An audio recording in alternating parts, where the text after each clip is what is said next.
Thom Hartmann and I love each other, and as you said, often have make sweet love without Louise's consent. And so he joins us now. It's very possible to mentally walk and chew gum at the same time. Yes. Louise is a liberal. She wouldn't care. Good morning, Thom Hartmann. Hey, I'm really sorry for the advice on the Twitter password. So you're saying 123 is not good? Was not a good password. I think ABC 123. Default one, the second suggestion that I made, which is PASSWORD. Yeah. Well, So last time I take advice from Thom Hartmann on anything. There you go. I'm sorry. Listen, Tom, you and I, we're the only ones that can begin the healing here. I said earlier, I'm happy we're having a good primary, that we're having a competitive primary. And you've obviously famously had Bernie on every Friday on your show for years. I've had Bernie on. I've gone on record many times as saying I love Bernie. I've stated my reasons for my support for Hillary. But I was just laughing because I got 2 letters just this morning, and I'm sure you get these too. Just people's perceptions. Lynn writes, Steph, Tom is very careful not to favor Bernie over Hillary. You should listen to his show sometime.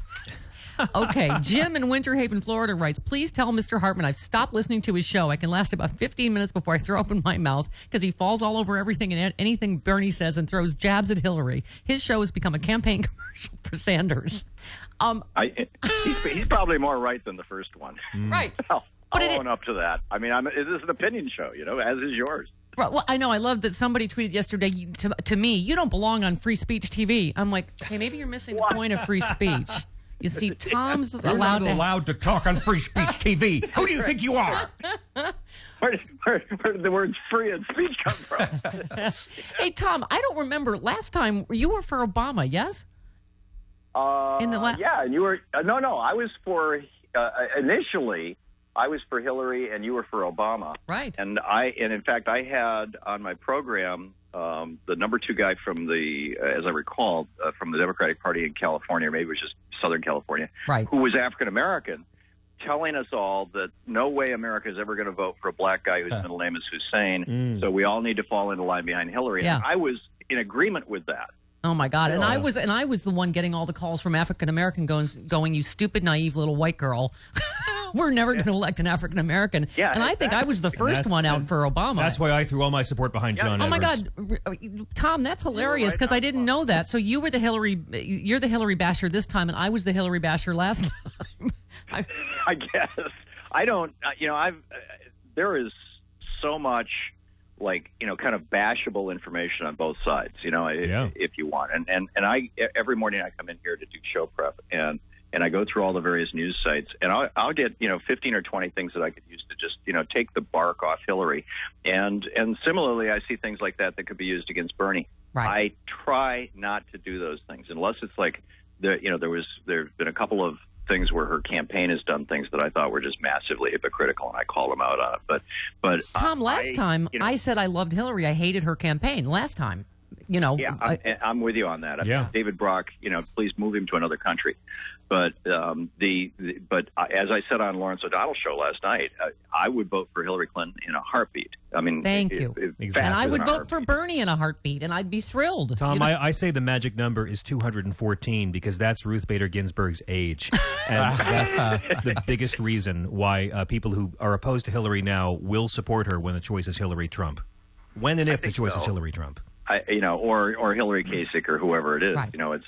The reality is that on Hillary's worst day and on Bernie's worst day, either one of them are so much better than the best of the Republicans. This is silly for us to be having internecine warfare. Tom, I'm so thrilled we're doing this, and I'm coming on your show later today. But that's exactly what I keep saying: is why can't we just have the Republican Party's busy imploding? It is beyond a clown show over there. And, that's all that I mean, to hear you say it, I think is very powerful because you're very influential. And I think that, I read some piece on HuffPost I was quoting yesterday, Tom, where someone said, I'm a liberal and I'm going to vote for Trump because he's going to destroy the country and then Bernie will get elected. And I'm like, when he's 80, that is not a good plan. No, it's not. It's definitely not. By the way, I would love for you to be on my show this afternoon, but we're not going to do a show. Shane and Danielle and Louise and I all got here to the studio. We're all here.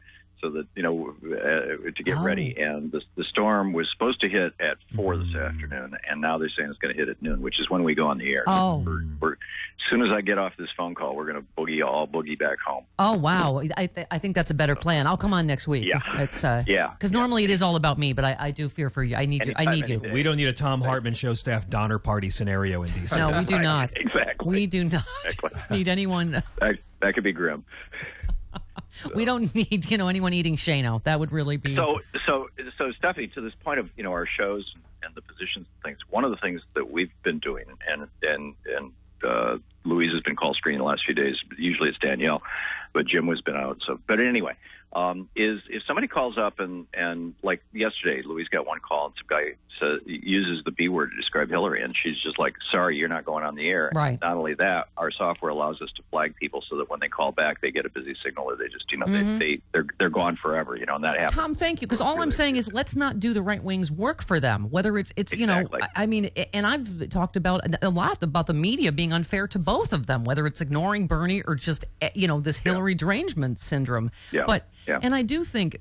It's interesting, Tom. I've been saying, too, that I think this is clearly a very atypical year. I was talking about being at a dinner party, and a Republican really was like laughing at me. He goes, I can't believe how stupid liberals are. You have like the most qualified candidate you've ever had. He said, I hate Hillary, but he said, I can't believe that you guys might nominate a 75-year-old socialist from Vermont. Mm-hmm. John Kasich is right. We're going to win every state. And he's laughing at me, and that pisses me off as a liberal, even though, I mean, it's an interesting, I think it's okay for us to have this conversation of whether it's about electability or whatever. Their worst nightmare is having independents, moderates, and sane Republicans hear a complete Bernie Sanders speech. That's their worst nightmare. Yeah. Well, but a complete Hillary Clinton speech.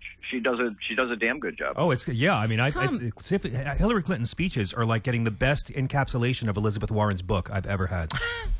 Tom, I think that also people are making comparison to Howard Dean. But I think the Sanders camp was smart about that. They said, first of all, they hit their fundraising apparatus. You have to really give them props. Is more robust than Dean's. There are some differences, don't you think, between that year and this year? Yeah, and there are a lot of differences, and I think mostly the biggest differences have to do with the climate of the country. I think that. And this is basically the essence of my book, The Crash of 2016, shameless plug, that basically in 2008, we were at that 80-year cycle point where every 80 years we have a depression followed by a massive political reboot. It happened back in the 30s, 1932. 80 years before that, it happened with the Depression of 1856 in the Lincoln administration. 80 years before that. Do we have to know this? Is this going to be on the test? Yeah, sorry. Okay, sorry. No, I'm ready. Anyhow, my point is that America was ready for change, and that, between in some mistakes that Obama has made and a whole lot of Republican obstruction, we haven't gotten that change, and people are still ready for change. So, this debate of is it a change election versus a, stay the course election, I think there's some cogency to that, some reality to that. But, I could argue either side of it, frankly. Tom, and, again, I appreciate you so much coming on because I think that's all I'm trying to say is let's be respectful. I don't know if you have any comment because I don't know Carl Wolfson. I know you knew him from our former Portland station, right? I know Carl well. Yeah, he says I'm just reading the headline. He says he's ending his radio show because Bernie Sanders supporters have gotten too nasty. What do you make of that? I mean, I don't, like I said, I don't know him, but. I think it's unfortunate. I honestly don't know, what happened there and what's going on in Carl's life. Carl and I, when I lived in Portland and worked in Portland, we used to talk a lot. We were on the air together for years. But we've only sort of marginally kept in touch. So I honestly don't know what's going on. Yeah. But I think it's important for all of us to stay, to stay in the fight and to stay respectful and to, and that's what I think you and I should check in more often. Well, I would say, if the Bernie Sanders supporters, I mean, there are people on both sides who are just like dealing in vitriol. I mean, I went over to one of the Bernie websites this morning, and everybody's talking about Thom Hartmann hit it out of the park last night as a surrogate for Bernie on MSNBC, and then I go over to the Hillary site, and they're calling me an asshat. and and it's like it's so predictable. Polarization. You are a lot of things, sir, but an asshat is not one of them. I can. Well, thank you, but I think that my advice to Carl, tragically, too late, would be if the Bernie people are getting too abrasive, don't put them on the air. Right. That's what we do here with Hillary people who are, and for that matter, with Bernie people who are. And we've got some Bernie callers who call in, and they just want to go nuts on Hillary. And I'm sorry, I'm not allowing that to happen. Yeah. We can talk about specific issues. We can even talk about campaign strategy in a reasonable and intellectual conversation. But when it gets down to this person is despicable or that person is terrible or this person is, that stuff is not going to happen on this program. Yes, and stop writing to both of us. And Thom Hartmann does not need to get a letter saying you should listen to Stephanie Miller. She's really smart. He does not need that. He's, for God's sake, Stephen Hawking asked him for advice. I already know. I was very good. All right, stop. Yeah. You're despicable. Tom, make a snow angel for me. Stay safe and warm, and I'll see you on the show next week. But thank you so much for doing this, honey, and thanks for being a leader on all this. Thank you, Stephanie. You too. All right, we'll make this happen. Yeah, let's do this. All right, love you, Tom. Okay. All right, there he goes. It's Thom Hartmann, everybody. Smartest man in radio. Hawking calls Smartest him. man in radio. Just saying, he is. Yeah, he is. In the universe. I wonder who Stephen Hawking is voting for.